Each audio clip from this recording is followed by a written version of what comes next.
What's going on, guys? Welcome to my little video on my global RR stats project. If you're here and you're not someone that generally follows my UHC stuff on my channel, this video, I guess, probably isn't for you. But if you're interested in how I compile stats and stuff, then feel free to watch, but it's probably going to be, not too relevant.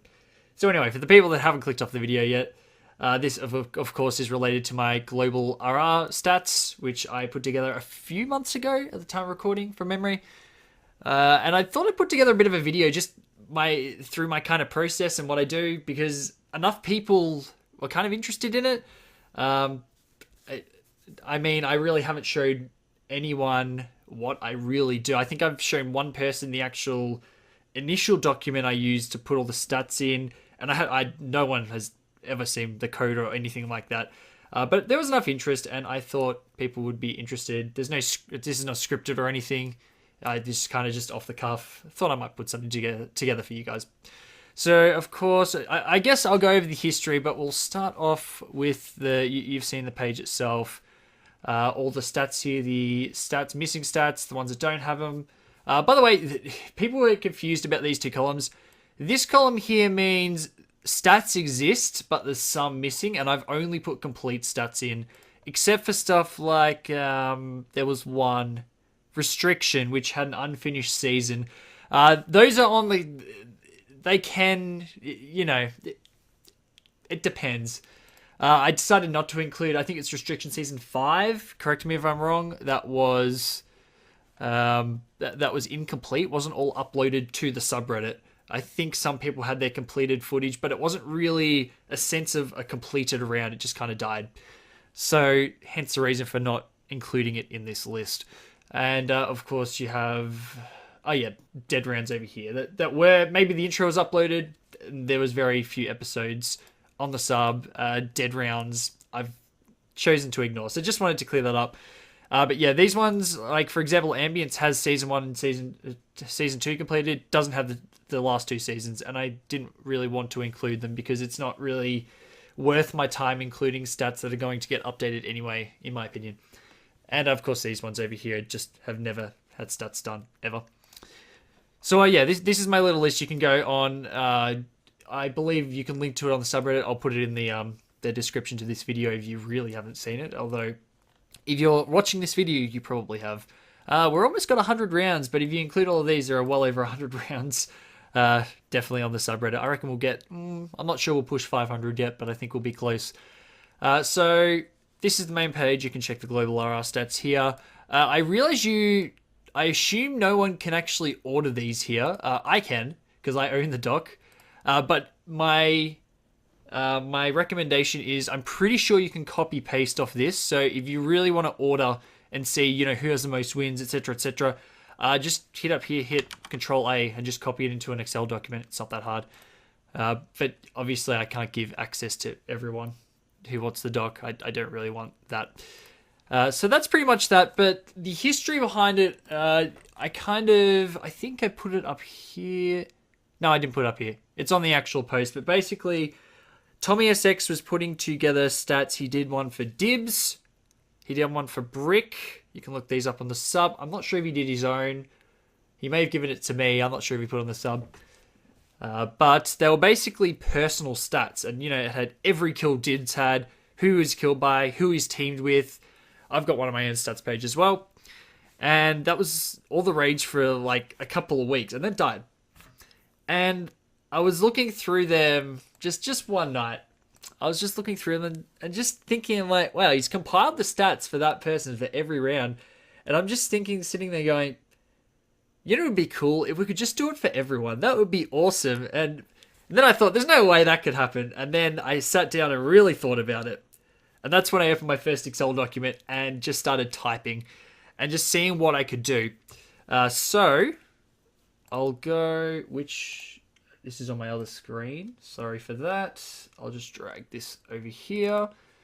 This is what I came up with. So this is the stats for New Dawn, as you can see. So I went through the Excel document, and I was just messing around in Excel. I've got a planning document somewhere over there. Yeah, it's still there. It's just my mess around document. And I was thinking, I can put the stats of the players in, as you can see, 2 and Z up the top here. He's got 2 seasons played, 1 runner-up, 1 kill, 1 PvE death, 1 first death, and an Iron Man in his 2 seasons, which is one first death and Iron Man is actually a fairly rare combo. Yeah, fair enough. There you go. But anyway, you can put all the stats together, and I have these for so many rounds, as you can see. If you're wondering what these 2 columns are, they're just for name changes. So is there any in here? Nope. I'll just check. What's the first one? There is a name change in. Oh, here you go. So, for example, in the cynical stats, he was under Idanza, but obviously most people know as Daniel Sherber. So I've just kind of...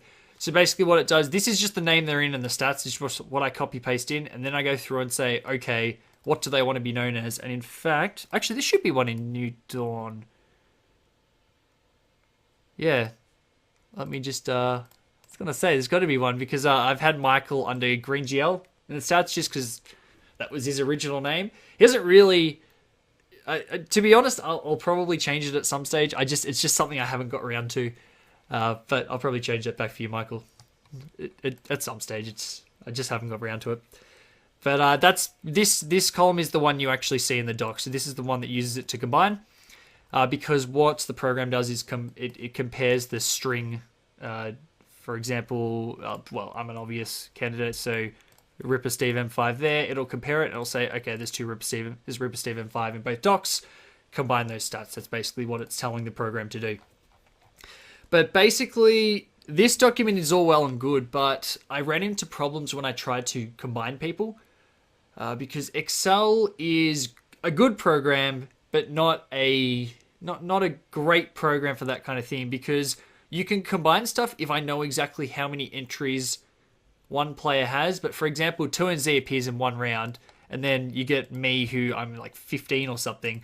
So that's a really big discrepancy. And while there are ways to kind of pull numbers out, it's really hard when you have a variable amount of numbers you're putting into it, if you kind of get what I mean.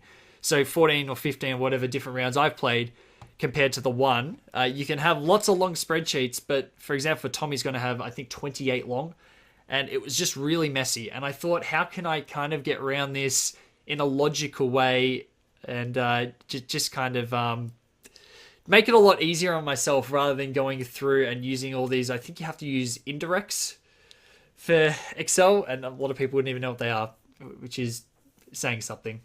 So I was kind of thinking, what can I do? And I had this program called MATLAB, which is a program that I've used in university, and I had it sitting on my computer, and it just so happens that it works perfectly with stuff like this, with arrays, and especially with Excel. The programs really talk well to each other. I've actually got it down here, so I put together some code in this one. I'll just drag it over. So this is all my code. This is the stats collate. Oh yeah, it's called seconds now. Should probably change it back. That's because that's when I put the runner-up places in, if you can remember. I did it about a month ago now. I put all the runner-ups in. That was fun. It wasn't fun. So basically, what this code does is, I'm not going to explain the code to you, but basically what it does, it grabs every player. It says, okay, we grab New Dawn, we check the whole player list, and it checks for a match every time. So it'll put 2 and Z in the list, then it'll put Antigrade in the list, and it'll say, does Antigrade appear anywhere in the list? And of course he doesn't. So it'll run through the whole New Dawn, because obviously there's no double ups here. And then it'll come to Ameliorate, and obviously Bigfoot is in both New Dawn and Ameliorate. Oh, by the way, if you're wondering why these two are first, it's because I made the Ameliorate stats, and the New Dawn stats are right in front of me, so they were just really easy to get for me. That's the only reason. They were the two I used in my testing, so I guess it is biased, but whatever. So Bigfoot appears in both. So when it gets to Ameliorate, it checks it and it says, okay, Bigfoot is here. Okay, we already have a player named Bigfoot _ in our list. So what it does is it grabs that, and instead of putting in a new entry in our global list, it will combine the stats. So Bigfoot only has 1 season played with no other stats. It'll combine him onto his ridiculous New Dawn stats, so it'll have 11 seasons played plus his New Dawn stats. And basically, it just runs through the whole list and does that sequentially. And then right at the end, that's pretty much all of this. It calculates stuff like KDR and stuff, and then it does, this is all just jargon, because to be honest, the export functionality isn't quite the best, so I've kind of had to work around this a bit. This is all just jargon here. If you know, it's very similar to C code. I wouldn't even recommend looking at this. And something that I believe Casmic initially pointed out was that people would appear as 65535 for their KDR in the initial list. That's literally due to an infinite KDR.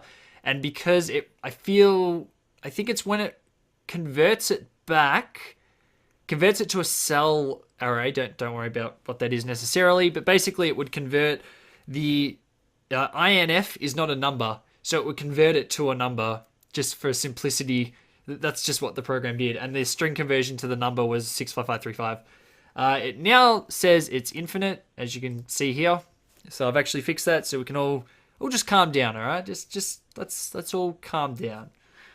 So that's pretty much all I have to say, I believe. And yeah, if you're wondering how long this took, oh yeah, that's a season count up there. If you're wondering how long this all took, it's not too slow. Basically what I do, I just go, for example, I just create a copy. Oh, I delete that. Basically just delete that, and then I go to the stats and copy the playlist and just paste them in one by one, and then obviously rename it, etc., etc., and that's pretty much how I create a new set of stats. And I pretty much just keep adding to the doc. Sorry. It takes about, I reckon, we're up to almost a minute to read every single sheet, which is a bit stupid in my opinion. I also have them marked as one-time RRs as well.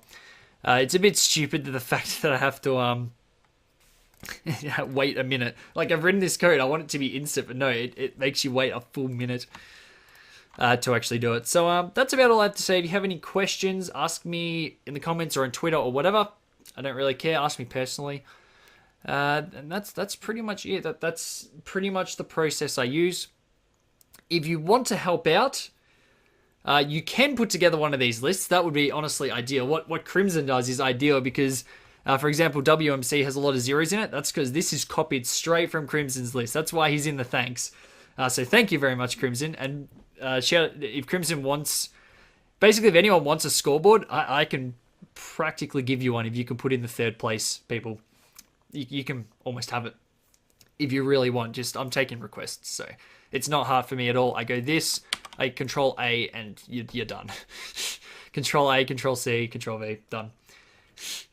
So the best thing you can do is go over, and we'll go back here, is either not update is the red stats, so you can update, so Evolution doesn't have PvE stats because it doesn't have a death tracker.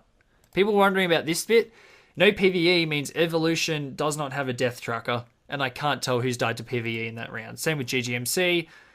Draftcrafters, no, Draftcrafters had it.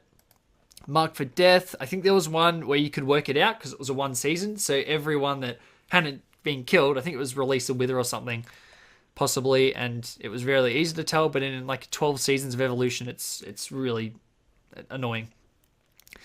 So that's what that means. I need to do Pathfinder because the stats are already there, so that's just a reminder for me, ignore that. But yeah, any of these stats, be my guest. I don't want to be sitting down and doing a lot of stats. I've done some of them. I think I did. I did Heroes in Battle somewhere down here. Yeah, there it is. I did Heroes in Battle down there. I've done other ones. I've done Clash of Kingdoms because that was my own round, so I had a lot more intimate knowledge of that. It was a lot easier for me. I could remember who died and stuff. It's easy enough for ones that I'm in, but, you know, I don't know half of these rounds. I wasn't even on the subreddit when some of these were made, so I have barely any knowledge of them. So be my guest, do some stats, even little bits here and there would be cool. Apart from that, thanks for watching. That's all I have to say. Again, any questions in the comments, and yeah.